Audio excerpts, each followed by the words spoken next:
umumnya setiap tahun berganti dan muncul penanggalan baru di bulan baru di tahun yang baru. Sebagian aktivitas manusia ada yang melirik kepada waktu usia yang telah Allah anugerahkan untuk beraktivitas. Ada yang mengatakan saat ini saya telah berusia 15 tahun.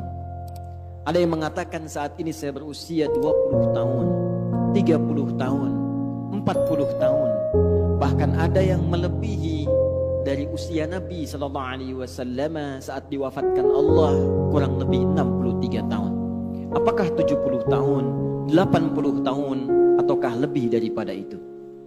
Dan telah banyak di kisaran waktu yang Allah berikan, kesempatan yang Allah anugerahkan, kita isi dengan beragam aktivitas yang bahkan diiringi dengan perjuangan, keringat, darah, air mata, liku kehidupan yang telah dilalui, baik dalam kehidupan individual, di keluarga atau tingkat sosial yang lebih tinggi, dan segala aktivitas berdasarkan profesi yang telah bahkan tengah kita jalani. Dari sekian aktivitas yang telah kita lalui itu, ada satu ayat yang penting kita renungkan dalam Al-Quran.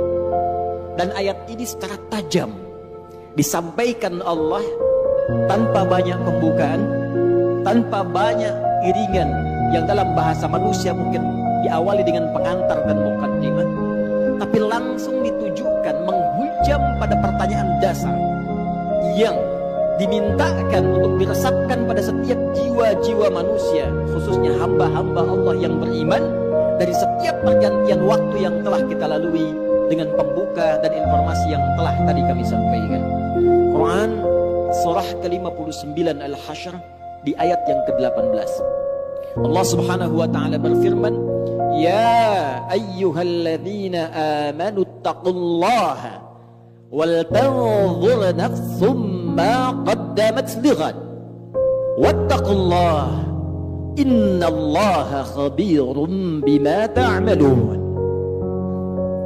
Hadirin, ayat ini dibuka dengan tegas oleh Allah Subhanahu wa taala untuk menghujamkan sebuah pesan yang dalam, khususnya ditujukan pada orang-orang yang telah menyatakan dirinya beriman kepada Allah Subhanahu wa taala. Dan berbahagianya kita semua, insya Allah, kita yang hadir di masjid ini, baik di area dalamnya, di luarannya, sekitarannya, insya Allah kita termasuk dalam golongan orang-orang beriman. Karena panggilan Jumat dibuka dengan panggilan iman. Quran surah ke-62 Al-Jumu'ah dengan namanya di ayat yang ke-9 itu. Ya ayyuhalladzina amanu idza nudiya lis-salati min yaumil jumu'ati fas'au ila dzikrillah. Panggilan Jumat dibuka dengan kalimat iman. Hei seluruh orang-orang yang telah menyatakan dirinya beriman kepada Allah Subhanahu wa taala, jika telah tiba seruan untuk menunaikan salat Jumat di hari Jumat itu, maka bergegaslah Anda untuk berzikir. Ingat, persiapkan diri Anda untuk menunaikan Jumat dengan sempurna. Jadi berbahagialah ketika kita hadir datang di Jumat ini. Bersyukurlah kepada Allah karena iman kita masih diakui oleh Allah Subhanahu wa taala. Iman kita masih merespon panggilan Allah Subhanahu wa taala. Dari sekian hamba-hamba Allah, bahkan yang mengatakan dirinya beriman sampai Jumat ini, kita yang terpilih dan berada di masjid ini. Belum tentu orang yang mengatakan dirinya beriman kemudian bisa mudah untuk menunaikan ibadah Jumat ini.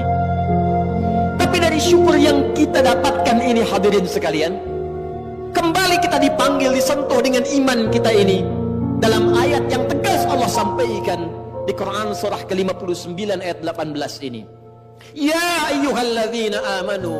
Kalau kita tarik ke dalam suasana Jumat saat ini, hei jamaah-jamaah Jumat yang telah datang dengan panggilan iman itu, hei kalian yang telah menyatakan dirinya beriman kepada Allah Subhanahu wa taala.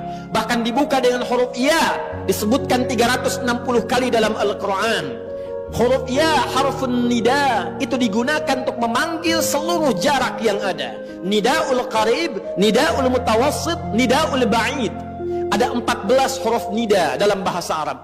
Ada a, ada ya, ada aya, ada wa, dan sebagainya. Tapi di Al-Quran hanya satu yang disebutkan. Ya, karena huruf ya itu bisa mencakup seluruh fungsi panggilan dalam bahasa Arab. Dekat, menengah, jauh. Kalau disandingkan dengan kata iman, ya ayyuhalladzina amanu, Seakan Allah ingin mengatakan, hei seluruh pemilik iman tanpa kecuali. Alladzina disebutkan 1080 kali dalam Al-Quran, mencakup seluruh kalangan tanpa kecuali. Besar, kecil, tua, muda, sepanjang dia merasakan dan mengakui dia punya iman. Kata Allah, hei para pemilik iman, yang mungkin diantara kalian kualitas imannya beda-beda. Ada yang kalian imannya kuat sehingga kedudukannya merasa dekat denganku. Jangankan dipanggil dalam salat fardu, bahkan sebelum datang fardu tergerak menunaikan salat sunnahnya. Bahkan sebelum datang subuh sudah bangun untuk tahajudnya. Bahkan tidak menunggu Ramadan, Senin Kamis dia kerjakan sunnahnya. Ayamul bid dia tunggu-tunggu walau belum tiba waktunya, yang dekat dengan Allah. Ada yang biasa-biasa mutawasit menengah, salat nunggu fardu, puasa nunggu Ramadan, tapi iman masih melekat dalam dirinya walaupun keadaannya di tengah-tengah hubungannya dengan Allah Subhanahu wa taala. Ada yang ba'id, mungkin merasa jauh karena maksiat yang banyak dikerjakan, tapi masih menunaikan sholat walau terlambat, masih ingin mengaji Al-Quran walau kadang-kadang.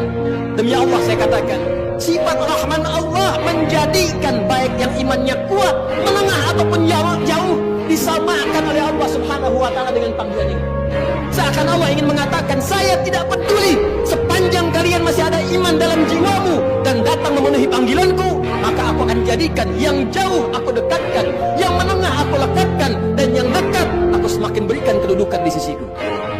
Maka berbahagialah ketika ada panggilan kita respon. Itu cara Allah untuk meningkatkan keimanan kita dan mendekatkan kedudukan kita dengan Allah Subhanahu wa taala. Karena itu, sebelum masuk kepada inti penjelasannya, Allah tegaskan dengan menggunakan kata ayyuha, disebutkan 150 kali dalam Al-Quran. Ayyuhnya munada berfungsi taukid untuk menguatkan pesan, haknya tanbih untuk mengingatkan. Seakan Allah ingin sampaikan, aku ingatkan ya, tanamkan pesan ini dalam jiwamu yang paling dalam. Ada hal yang penting yang akan aku sampaikan, yang dengan itu akan meningkatkan iman kalian dan mengangkat derajat kalian di hadapanku, kata Allah Subhanahu wa taala. Ya ayyuhalladzina amanu, hai semua orang yang merasakan beriman, mengaku beriman, baik hubungannya dekat, jauh atau menengah, ittaqullah, tingkatkan takwamu kepada Allah. Cek keadaan takwamu, cek kuota takwamu, cek pulsa takwamu, cek bekal takwamu. Kenapa ini penting kata Allah disampaikan? Inilah selanjutnya evaluasi tajam yang dihujamkan dalam hati kita. Perhatikan kalimatnya, wal tanzur nafsum ma qaddamat lighad. Tingkatkan takwamu kepada Allah. Kenapa takwa ini penting ditingkatkan? Kata Allah, coba cek diri kalian yang telah lama menjalani kehidupan. Mungkin ada yang belasan bahkan puluhan tahun, bahkan lebih daripada batas kuota yang barangkali standar kehidupan manusia. Ada yang di atas 100 tahun. Kata Allah, coba dicek selama mengalami perjalanan hidup itu. Setiap perganti tahun, datang tahun baru, datang tahun yang baru lagi, datang tahun yang baru lagi. Kata Allah, pernahkah terbersit dalam benakmu, dalam jiwamu, persiapan untuk menyongsong datangnya ghad? Pagi ini sebelum Jumat, saya ingin menguatkan informasi seputar ayat ini. Satu ayat saja. Saya baca 4 kitab tafsir tadi pagi. Dari mulai Tafsirul Quranil Azim karya Ibnu Katsir rahimahullah, Mafatihul Ghaibnya Ar-Razi, Al-Kasyafnya Zamakhsyari, sampai Tafsirul Wasitnya Muhammad Sayyid Tantawi. Demi Allah kami katakan, dari 4 kitab tafsir ini semuanya satu kata dalam menafsirkan ayat ini, dan tidak ada ikhtilaf, perbedaan pendapat di kalangan para ahli tafsir. Semua mengatakan yang dimaksud dengan ghad di sini yaumul qiyamah. Yaumul qiyamah. Tibanya hari kiamat, tibanya hisab kita di hadapan Allah Subhanahu wa taala. Dalam bahasa bebasnya tapi lugas dan tegas, seakan Allah ingin mengatakan, "Hei, kalau besok kamu dihisab dari pergantian waktu yang telah kami lalui, dari masa yang telah kami berikan kepada kalian, dari setiap perganti tahun, tahun baru, tahun baru, tahun baru, kalau tiba-tiba besok kiamat, bekal apa yang telah kamu siapkan untuk menjunjung itu? Bekal apa yang telah kamu hadirkan untuk menghadapi hari kiamat itu?" Karena itu semua mengatakan, diungkapkan dengan kalimat ghad. Bisa Allah menyampaikan, ya ayyuhalladzina amanu taqullaha wal tanzur nafsum ma qaddamat liyaumil qiyamah. Tapi kenapa Allah mengatakan ghad yang dalam bahasa kita diartikan besok? Semua ahli tafsir mengatakan litaqrib, untuk menghunjamkan ke dalam jiwa kita rasa seakan itu. Bayangkan kiamat kalau besok terjadi di hadapan kita, bekal apa yang kita bawa?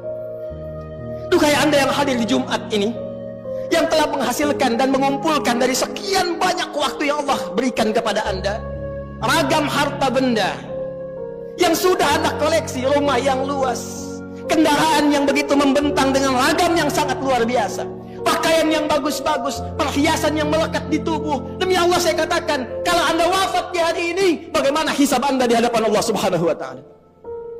Kalau kiamat terjadi besok, apa persiapannya kata Allah? Dan kiamat terkecil itu kematian. Kiamat terkecil kematian. Quran surah ke-32 di ayat ke-11. Qul yatawaffakum malakul mautil ladzi wukkila bikum. Katakan Muhammad sallallahu alaihi wasallam, setiap yang berjiwa itu satu saat akan tiba waktunya, datang utusan Allah malakul maut untuk memisahkan kehidupannya dengan maut itu dari kehidupan dunia menuju hisab persiapan akhiratnya.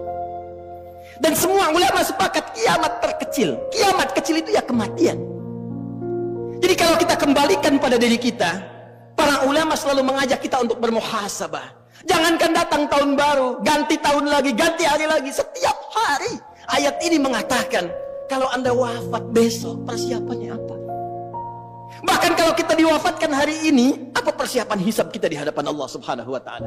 Karena itu yang paling menarik, untuk menghunjamkan renungan ini dalam jiwa kita, Allah menyebutkan kalimatnya langsung dengan menggunakan kata nafsun, dan bentuknya tidak menggunakan alif lam. Wal tanzur nafsum ma qaddamat lighad.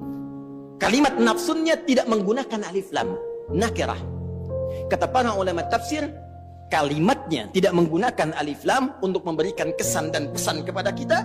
Kalau ingin bagus dalam introspeksi, kalau ingin benar dalam muhasabah, lepaskan dulu seluruh kecenderungan dunia kita, kemudian tanyakan pada hati kita yang paling dalam, sudah benarkah cara hidup kita sampai dengan detik ini? Itulah rahasianya kenapa di ayat ini kata nafsun tidak menggunakan alif lam. Seakan-akan Allah ingin mengatakan pada kita, coba merenung sejenak. Bukan dengan kembang api itu, bukan dengan petasan itu, bukan dengan pesta itu, tapi dengan jiwa Anda, dengan hati Anda, dengan kolbu Anda, dengan jiwa yang Allah berikan kepada kita. Cobalah kemudian sejenak saja, sepersekian menit kita diam sejenak, tanyakan pada jiwa kita, istafti qalbak, kemana hidup kita ini? Sudah benarkah puluhan tahun saya beraktivitas? Sudah benarkah puluhan tahun ini misi yang saya emban? Sudah benarkah jalan hidup saya? Bagaimana kalau sekarang saya wafat? Saya berikan rumus cepat. Kalau ada orang masih merasa kurang nyaman, gelisah, dan khawatir bila diwafatkan di saat itu dia merenung, ini sudah fitrah menunjukkan ada kekurangan bekal yang ada dalam jiwanya, dan merasakan ada bekal yang kurang untuk dibawa pulang. Yang paling mencengangkan dan paling irasional, sudah tahu bekalnya kurang, sudah tahu yang kemarin itu masih banyak kurangnya, kok sisa yang diberikan masih main-main juga, kok sisa waktu yang diberikan masih belum serius juga. Jadi kalau sampai Jumat ini, sampai detik ini belum mampu merubah kita untuk dekat dengan Allah, Anda butuh berapa Jumat lagi? Anda butuh berapa tahun baru lagi? Apa masih senang hanya dengan urusan dunia Anda rayakan, sementara besok kita berpulang di hadapan Allah Subhanahu wa taala? Ingat akhirat bukan meninggalkan dunia, tapi ingat akhirat mengarahkan anugerah dunia yang Allah berikan kepada kita supaya ditata menjadi kepentingan ibadah.